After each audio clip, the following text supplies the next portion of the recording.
venga como un inicio. En ese sentido, hemos programado dos últimas ponencias magistrales con dos grandes amigos, el doctor Gustavo Subieta Calleja y el doctor Roberto Sancho Fernández Vaca. El primero con la ponencia El equilibrio ácido-base y la fórmula de tolerancia a la hipoxia a la altura, que ya nos dio un adelanto ayer.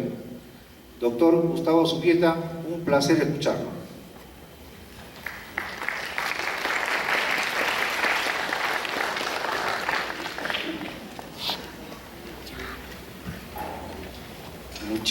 Muchísimas gracias, doctor Fernández. Y quiero decirle al doctor Álvarez, antes de que se vaya, que las palabras que él ha vertido y que está vertiendo el doctor Fernández y el equipo que ha organizado esto, realmente están demostrando una nueva mentalidad. Y esta nueva mentalidad debe impulsarse al máximo, porque así como ellos están dirigiendo este nuevo concepto de la enseñanza de la medicina de la altura, creemos que se le debe dar una gran continuidad y que además se debe reconocer, se los debe condecorar por esta extraordinaria inquietud y este impulso que le están dando a la medicina de la altura.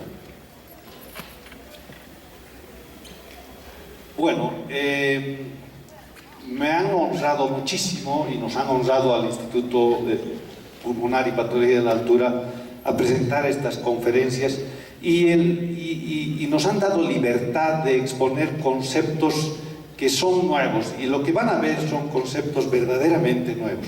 Pero además debo añadir aquí que yo me siento honrado de presentar estos trabajos a ciertos profesores que he tenido en la Facultad de Medicina. Y le quiero mencionar al doctor Oscar Vera, que era mi profesor de farmacología en realidad.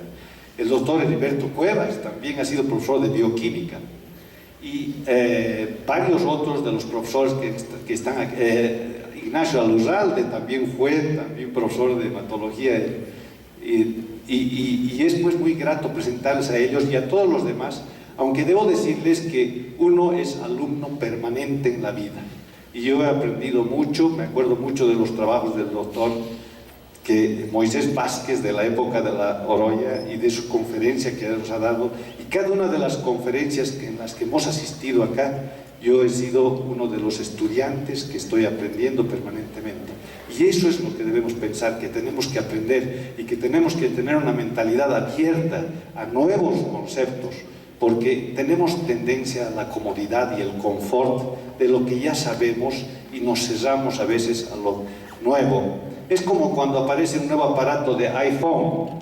Uno primero dice, no, ¿qué es esta complicación? Yo no quiero.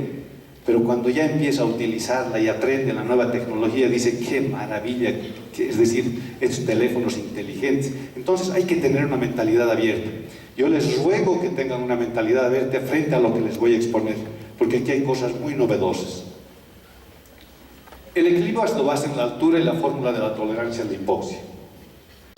Esto, por supuesto, es trabajo personal y me ha ayudado mucho Natalia, que la conocen varios de ustedes, y por supuesto con el jefe máximo Subieta Castillo. Siguiente, por favor. Unas pequeñas cosas que queremos nosotros un poquito poner nuestro punto de vista en el mal de montaña crónico. Ha recibido varios nombres: la polistemia aumentada, la eritrocitosis, eritremia, la eritrocitosis excesiva, la eritrocitosis patológica de la altura. Nosotros pensamos, en realidad, perdón, debo corregirme, mi jefe ha estado meditando sobre esto muchos años y ha llegado a la conclusión de que debería el término correcto etimológicamente, por algo es miembro de la Academia de la Lengua, polieritrocitemia. ¿Por qué este término? Porque poli quiere decir muchos glóbulos rojos en la sangre, emia, células de glóbulos rojos en la sangre. Realmente nos parece que este es un término muy preciso y debemos buscar la precisión en lo que hablamos.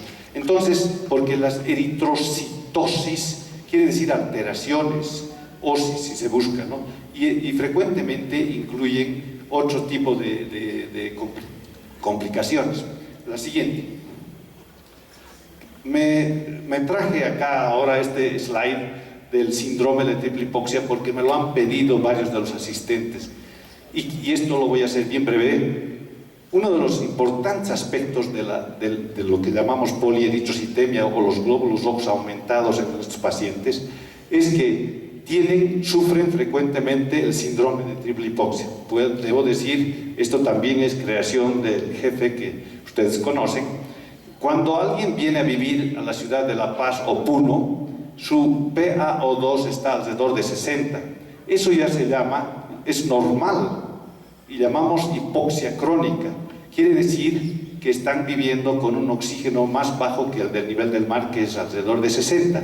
Esa es la primera hipoxia en el cuerpo. Toditos ustedes están en este momento con esa primera hipoxia.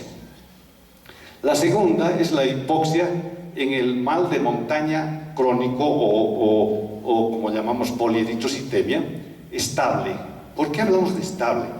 Porque la vida tiene sus ups and downs, sus subidas y bajadas, y nos vienen resfríos. ¿Y quién de ustedes me puede decir que nunca ha sufrido un dolor de cabeza por un resfrío? O malestares, o resfríos, o toses, o gripes.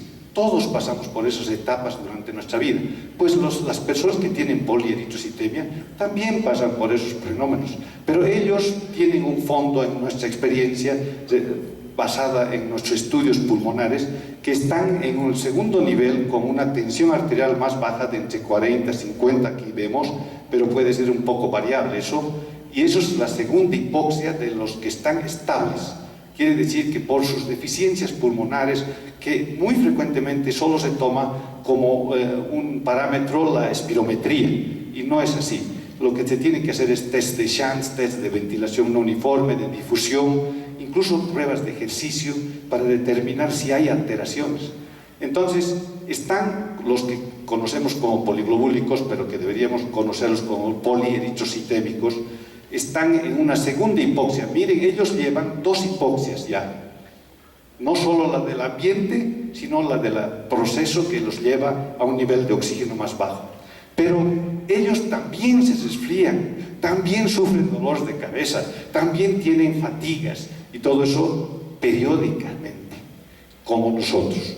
¿Y qué pasa? Sus niveles de oxígeno se bajan, y a veces se bajan a niveles realmente increíbles, alrededor de 26 milímetros. Nosotros hemos visto, y les digo que cuando yo vi estos pacientes que vienen todos tranquilos a la consulta, moraditos, por supuesto, cianóticos, pero dicen, creo que estoy un poco mal, le tomamos un gas en sangre y encontramos la tensión arterial de oxígeno en 26, y dijimos, no, esto está mal, hay que recalibrar el equipo. Y a lo largo de los años hemos visto esto varias veces. Y entonces, ¿qué pasa? Esa es la tercera hipoxia. Y esa hipoxia se llama hipoxia superpuesta por una enfermedad respiratoria. Imagínense un pequeño edema, un aumento de la presión de la pulmonar por un proceso gripal, viral, su oxígeno se va. Entonces, ¿qué pasa? Uno agarra y les da oxígeno 24 horas, y con solo darles 24 horas de oxígeno, internarlos, hacerlos respirar, pero, por supuesto, siempre hay que cubrir el foco infeccioso que se encuentre, otros trastornos como hipertensión, otros trastornos como edemas, que se les va complicando, en fin, uno trata eso y recuperan y vuelven al segundo estadio, que es el de la hipoxia estable. Y ahí tienen una vida bastante aceptable en la altura, siempre que se controle su proceso. Una de las pruebas, el doctor Cruz mencionaba algo respecto a lo que hacemos en el IPA. Nosotros hemos creado nuestros propios equipos porque jamás hemos recibido $1 de grant. En Bolivia no existen grants. Entonces, nosotros hemos tenido siempre que construir nuestros propios equipos. Uno de ellos es que está aquí con un colega del Canadá, una prueba de función respiratoria, la siguiente, donde vemos estos resultados. Miren ustedes, aquí está un pulso oxímetro que nos está mostrando con esta escala los niveles de saturación del oxígeno. Aquí vemos el anhídrido carbónico en verde, el anhídrido carbónico que es el end-tidal CO2, y vean ustedes es alrededor de 30, lo normal. Aquí tenemos un neumotacómetro que estamos viendo la respiración, y abajo tenemos el pulso. La siguiente pantalla, esto es 2 minutos más o menos, y ahí vemos cuando le pedimos que haga una apnea voluntaria. Y miren ustedes, aquí hace la inspiración al máximo y la saturación presenta una curva que le hemos llamado típica en M, donde la saturación empieza a bajar. Aquí ya no está respirando, no hay anhídrido carbónico saliendo porque no hay respiración. Y vean ustedes que primero, cuando hacen la inspiración, después de unos minutos, se llega a un pico máximo donde la saturación llega a 98%, igual que a nivel del mar, con una sola inspiración. Eso se debe a que al inspirar profundamente, la relación del alveolo dead space desaparece, se disminuye el espacio muerto y entonces sube la saturación y posteriormente, como está aguantando, va bajando. Quería decirles, no traje otra radiografía, en los pacientes que tienen polieritrocitemia, hemos visto que tenían una tolerancia, se pasaba de la pantalla, aguantaban tranquilos frecuentemente hasta 3-4 minutos, gracias a los glóbulos rojos, maravillosos glóbulos rojos. Esto estamos haciendo una test de shunt que hacemos en los casos, estos con los grupos de buceo de altura de la naval, con quienes trabajamos frecuentemente y monitorizamos estos problemas. Es la cámara de la altura donde hacemos tratamientos para problemas de altura. Hicimos una prueba con una estudiante de Oxford que vino a entrenarse con nosotros y vean ustedes en esta prueba una cosa muy importante, esa prueba de breath holding, ¿no? De aguantar la respiración. ¿Cuánto tiempo, decíamos, puede ella, quizás al llegar a La Paz no va a poder porque le va a faltar aire, pero ella lograba mantener su respiración y posteriormente durante 16 días no hubo gran alteración. Pero lo más importante para observar aquí es la línea amarilla. Ese es el end-tidal CO2, el anhídrido carbónico. Apenas llegó a La Paz, su anhídrido carbónico, que era a nivel del mar de 40, bajó a 30, inmediatamente. Y cada día sucesivo se mantuvo en 30, como ven ustedes, porque ese es nuestro CO2. Y aquí viene lo novedoso. Bueno, aquí quería mostrar el edema agudo pulmón de altura y vean ustedes cómo con el tratamiento conservador en 1 o 2 días puede limpiarse así, dependiendo de la edad del paciente. Ahora, nosotros jamás evacuamos a alguien de La Paz que tenga un edema pulmonar de altura, lo tratamos muy bien. Y nadie debe morir de edema pulmonar de altura o edema cerebral si se actúa rápidamente. Una interesante cosa. La lengua, que la hemos descrito hace muchísimos años, en estos pacientes presenta estas interesantes lesiones que tienen una presentación asimétrica y que hay cierta relación con lo que el pulmón, hay cierta simetría de los edemas. Entonces, que miren, esto les recomendamos que cuando tenga una sospecha de edema pulmonar, miren la lengua. Bueno, los mecanismos de oxigenación, la bomba neumodinámica y la bomba hemodinámica, que les hemos llamado, son 2 bombas, una respiratoria y una cardíaca. Y miren la similitud entre las dos, frecuencia respiratoria, frecuencia cardíaca, por un lado. Ven, volumen corriente, volumen sistólico. El aire, un volumen, la sangre, un bombeo de volumen. La ventilación por minuto, el débito cardíaco. Estas 2 bombas son las que primero funcionan cuando alguien asciende a la altura. Y miren, al medio lo hemos puesto a la hemoglobina. La hemoglobina es la que los va a liberar a estos 2 órganos y sistemas de trabajar en exceso, aumentando sus niveles para que haya una menor gasto energético. El peso de la atmósfera, vale la pena recordarlo, de 760 milímetros a nivel del mar, 495 en La Paz, 1/3 menos de presión, igual que aquí casi en Puno. Siguiente. La atmósfera y la presión. Vean ustedes, esta es la pirámide de Chacaltaya, donde hemos hecho varias observaciones.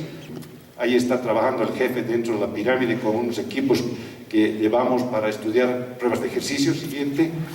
También tenemos el caso que les había hablado de polieritrocitemia extrema, cuyos niveles de oxígeno eran tan bajos como a nivel de la cima del Everest.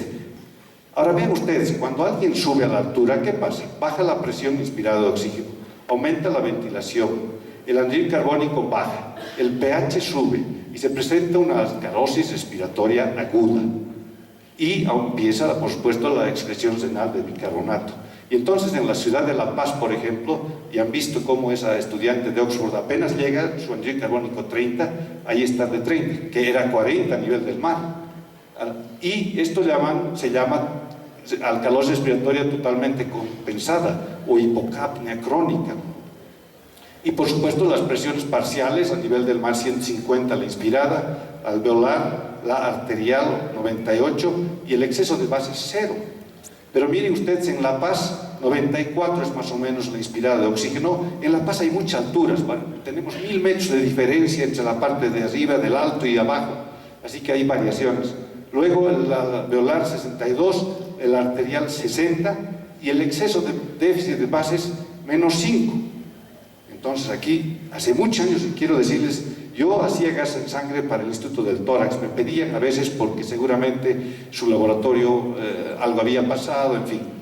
Y en una de esas fui a hacer el gas en sangre para terapia intensiva y el doctor Penalillo, yo le dije, doctor Penalillo, no puede ser pues, que tengamos menos 5 de déficit de bases, porque el equilibrio de base tiene que ser que no tenemos desbalance. Y me dijo, doctor, eso es para ustedes, para investigar. Y eso se me quedó en la cabeza.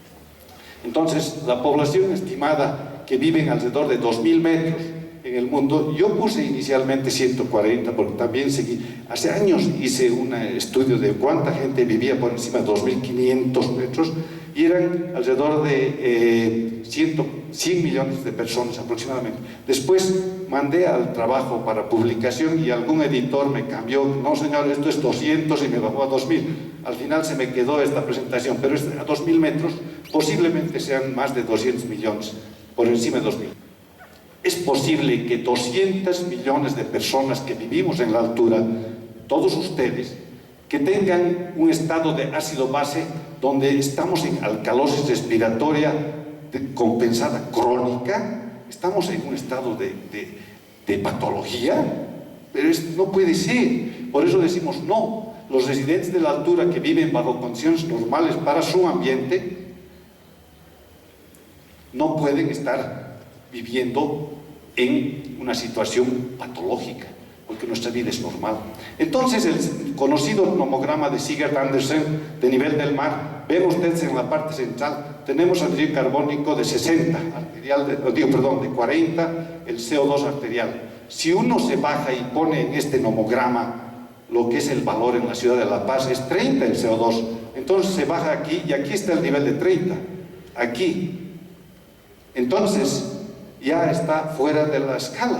Entonces resulta que por los atares de la vida acabé en Copenhague. Fue muy interesante porque caí justo en el departamento donde estaba el profesor Paul Erik Paule de Fisiología en la Universidad de Copenhague. Y fueron increíbles, los daneses son increíbles. Agarró y me dijo, yo lo llamé, le escribí un email, le dije, voy a tener que estar ahí unos años, y me dijo, doctor, bienvenido, llámeme apenas llegue. Llegué a Copenhague, lo llamé y le dije, doctor, ¿cómo está? Y hablamos 1 hora y media sobre el equilibrio ácido-base por teléfono. Me dijo, mañana venga a visitarme en la universidad. Llego al día siguiente a su universidad y me dice, doctor, esta es mi oficina y esta es su oficina. Aquí vamos a investigar. Y era interesante porque allá la montaña más alta es 170 metros. Entonces todo el mundo me decía, pero ¿qué haces vos aquí investigando si eres dedicado a la altura? Entonces, él estaba escribiendo, Paul Erik Paule había escrito un trabajo para recordar la labor de Ole Sigurd-Andersen, porque ha habido todo un combate con la cultura americana, el diagrama de Davenport, que modificó, basado en lo que hizo Ole Sigurd-Andersen, modificó la gráfica, cambió ordenada con abscisa y todo eso, buscando una cosa original, y después se impuso en ciertas partes del mundo ese tipo de interpretación. Pero Paul Erik quería recalcar que había sido Ole Sigurd-Andersen el que había establecido las bases fundamentales del equilibrio ácido-base, y había hecho un trabajo de unas 6 páginas. Y ahí llegué yo y le dije, mira, tengo este problema del equilibrio ácido-base, y empezamos a pensar. Yo desarrollé la segunda parte que les voy a mostrar. Entonces, se utiliza para ese nomograma de Sigurd-Andersen el Van Slyke Equation, la ecuación de Van Slyke, que es esta, el déficit de bases con esta fórmula. Entonces, ven ustedes que se ha caído el base excess, porque resulta que Ole Sigurd-Andersen decidió que el término déficit de bases y exceso de bases traía tanta confusión que había que buscar el más el método más preciso y creó el Titratable Hydrogen Ion Differences, que corresponde a un base excess negativo. Esto es por una titulación de las características que ustedes ven. Así se determina, es decir, se puede preciso en cualquier persona que está normal ahorita aquí determinar. Pero miren ustedes, este es Ole Sigurd Andersen y este es mi gran amigo el profesor Paul Erik Paule. Y créanme que fue una estadía maravillosa. Vean ustedes cómo en la pizarra íbamos creando conceptos sobre los hidrogeniones y es muy interesante. Ole, entre paréntesis, Ole Sigurd Andersen es un tipo muy, muy simple. Anda en su bicicleta, no le gustaba sacar fotografías.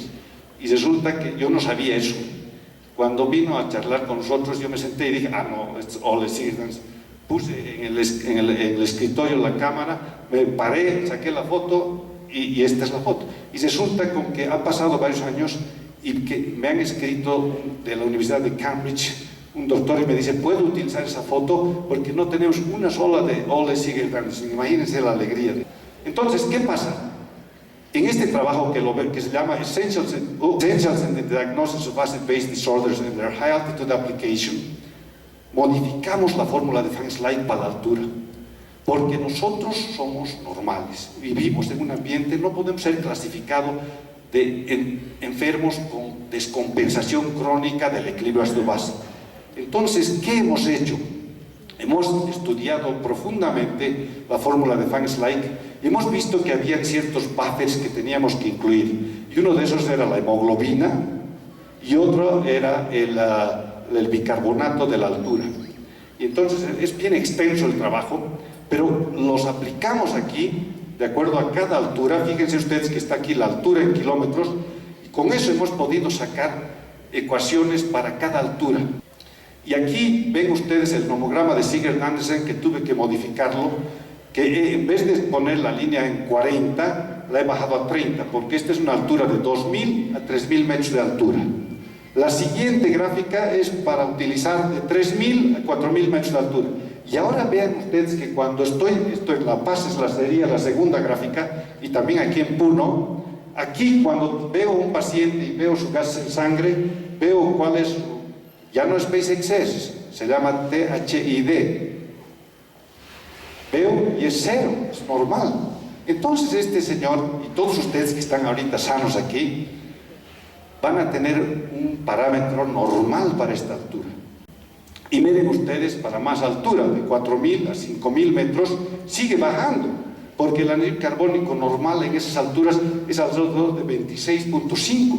Entonces, y fíjense que en la cima del monte Everest, ahí esa línea roja, en la cima del monte Everest estamos hablando de 13, el CO2 es 13. Entonces, ¿qué significa? Pero qué importancia, dirían ustedes, este doctor, ¿para qué se mete a hurgar esas cosas?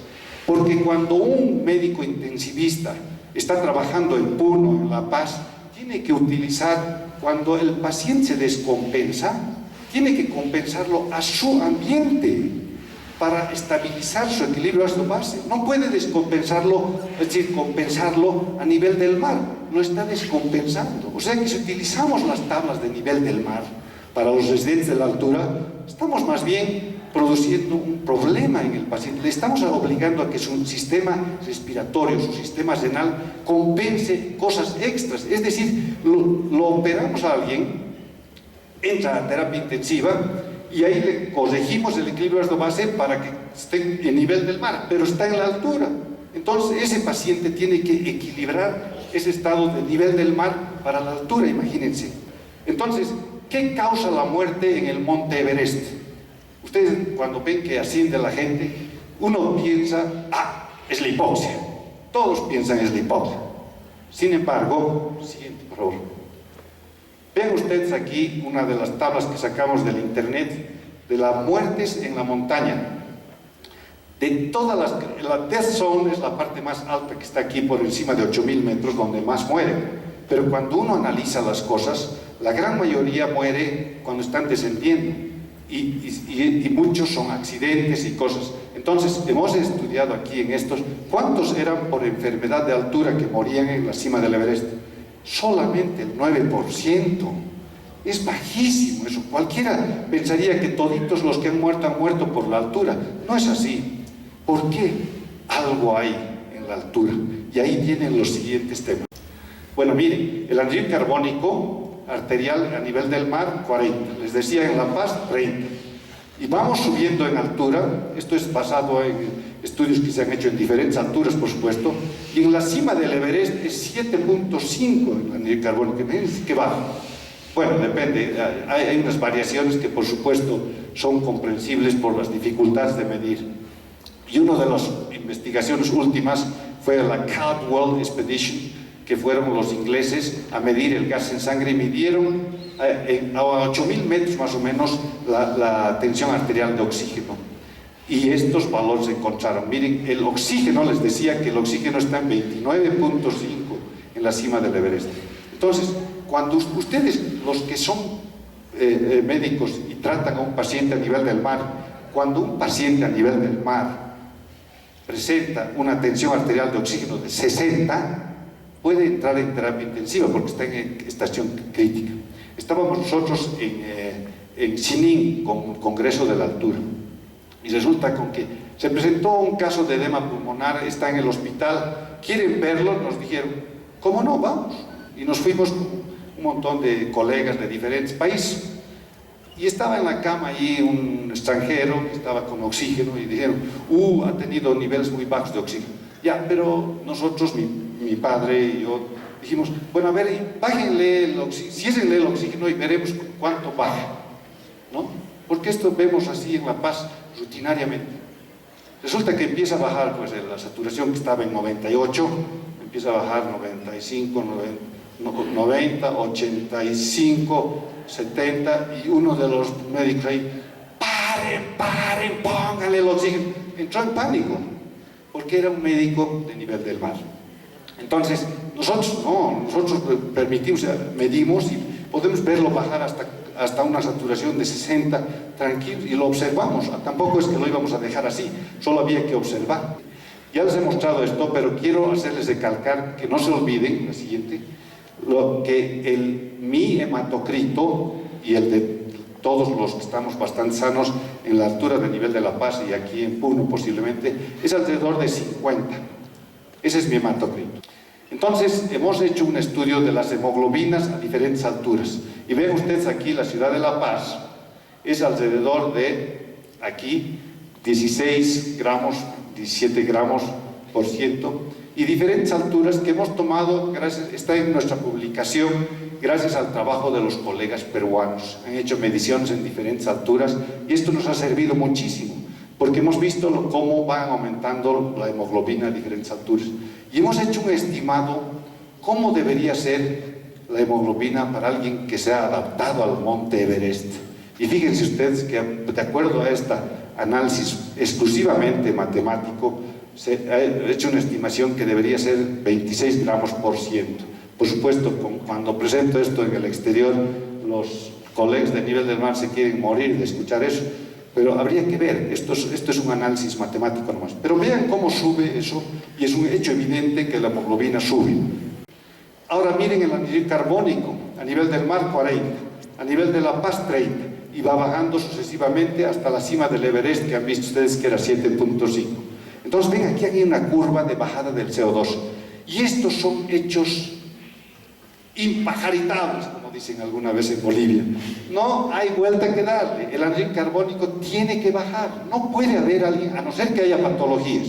Y entre paréntesis quiero decirles, las patologías pulmonares de la altura, nosotros nunca vemos anhídridos carbónicos súper altos como se ve a nivel del mar, son bien bajas. Con esos dos datos, imagínense la hemoglobina, que es un hecho de la altura, la siguiente.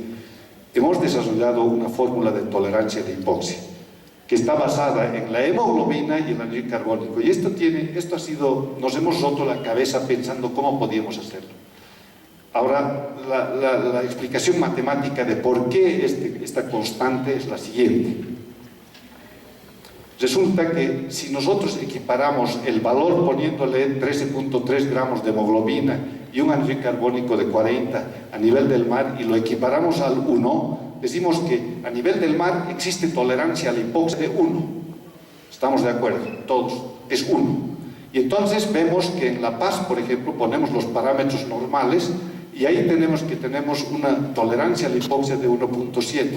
Y en la cima del Everest, alrededor de 4.86, dependiendo de las variaciones estamos dando una tolerancia de la hemoglobina. ¿Qué quiere decir esto? Algo admirable. Y les digo una cosa, esto es extraordinario. La capacidad de tolerancia a la hipoxia crece cuando uno sube a la altura. Es una paradoja. ¿Cómo es posible? Cualquiera diría, la hipoxia es peor más arriba. Es pues peor, pero nuestro organismo tolera más. Y los parámetros de tolerancia, de acuerdo a esta fórmula, son el anhídrido carbónico y la hemoglobina. Ahora, fíjense que en la fórmula, como les voy a mostrar en un momento también, que hay una relación. La siguiente, por favor. Entonces, las conclusiones. Nuestras nuevas ecuaciones de la fórmula de Van Slyke operan con valores normales del anhídrido carbónico a la altura actual, o sea, donde uno se encuentra. Un cálculo de lo que se llama el titratable hydrogen ion, que debería ser lo que se llamaba antes el base excess y déficit de bases, tiene que ser 0. Si la persona está estable en el equilibrio ácido-base, a cualquier altura tiene que ser 0, porque ahí está estable. Y eso nos da bienestar, porque nuestras células están trabajando a un pH óptimo, que es lo esencial para el funcionamiento de las células. Ahora, se han desarrollado tres gráficos que ustedes han visto para diferentes alturas. Estos van a ayudar en las unidades de terapia intensiva y mejorar significativamente la recuperación de los pacientes críticos en los hospitales de la altura en el mundo.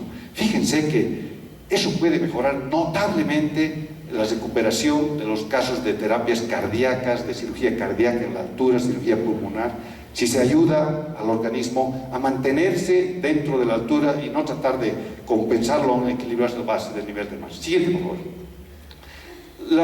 El análisis de la sangre del Monte Everest o de cualquier altura tiene que ser considerado con el nivel de anhídrido carbónico para esas alturas específicas.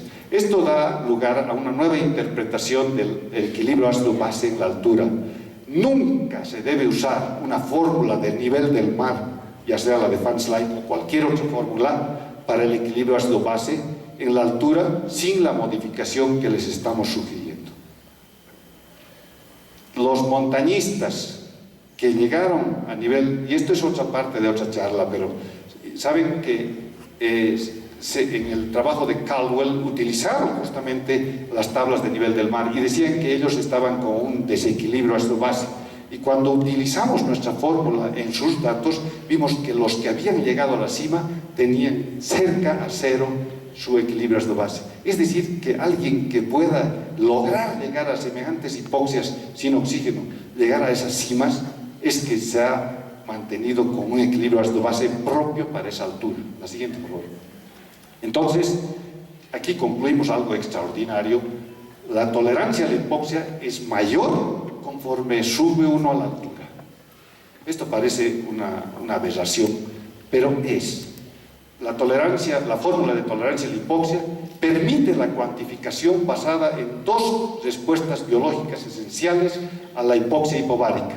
La primera, que la hemoglobina aumenta indefectiblemente. Ahora, yo les voy a decir una cosa, lo de los tibetanos no lo voy a tocar ni sé, la verdad, quisiera algún día sentarme a estudiar personalmente más datos de ellos. Y el anhídrido carbónico que disminuye.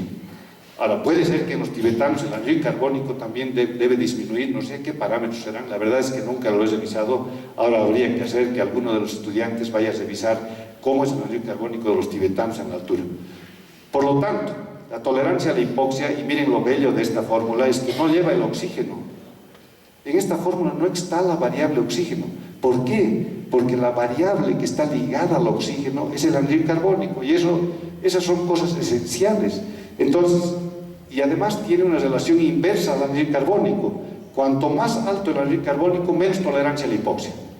Es decir, cuando está a nivel del mar, el CO2 es 40, menos tolerancia. Más bajo el anhídrido carbónico, mucho más tolerancia. Más hemoglobina, mejor tolerancia. Así que, queridos amigos, espero que lo hayan disfrutado. Doctor Fernández. profundamente honrado por...